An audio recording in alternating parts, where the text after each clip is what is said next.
Hello, everyone. This week's parsha is Parsha Toldot. Within the parsha, we're told that Yitzchak is promised by Hashem due to the fact that him and Abraham and Yaakov will follow all the mitzvot, will follow, as the pasuk says, Mishmarti, mitzvotai, chukotai, v'toratai. Hashem promises due to the fact that the Avot have kept all the statutes that Hashem has given them, then they will be rewarded. Yitzchak has told us in context when he is not going to be going down to Mitzrayim due to the famine. And in context, Hashem is giving him this blessing. Now, to take it a little further, we look at what the commentaries say on this. Rashi comments that when the pasuk lists the 4 different statutes that the Avot kept, Mishmarti, Mitzvotai, Chukotai, V'toratai, that the Avot kept every single aspect of the mitzvot.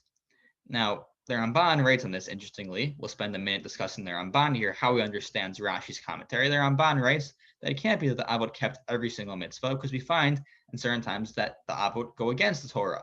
For example, Yaakov marries 2 different sisters, which is a biblical transgression. The Ramban goes out to detail and list all these different actions and mentions that we have to understand it in a new light. The Ramban suggests that the Avot did keep all the mitzvot, though particularly within Eretz Yisrael. Their exact adherence to all the mitzvot was specifically and limited to within Eretz Yisrael. For what reason?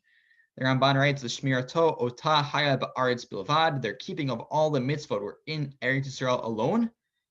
And when Yaakov married 2 different sisters, it was in Chutz La'aretz. And when Amram goes ahead and also marries his niece at outside of Eretz Yisrael, all these different actions where we find the Avot are not exactly keeping the Torah to the extent that we know it as today, those are all outside of Eretz Yisrael. The Ramban writes that the mitzvot are mishpat elokei haaretz. These mitzvot are something that can only be fully attuned and internalized within Eretz Yisrael. The Avot were able to attune to the mitzvot, and yes, they adhere to them and they set guidelines for us. And we learn from their actions as the Ramban outlines. Well, the Ramban, once again, is giving significance to Eretz Yisrael in his commentary. As the Ramban famously does, he shows how Eretz Yisrael allows for Avot to be able to internalize these messages of the mitzvot, being able to keep them to a full extent, and gives a lesson to us all to realize how Eretz Yisrael could affect us and all the mitzvot that come along with it, and the internal importance that the Avot were able to internalize and recognize and keep and pass on to future generations, as the Ramban writes. Have a good Shabbos.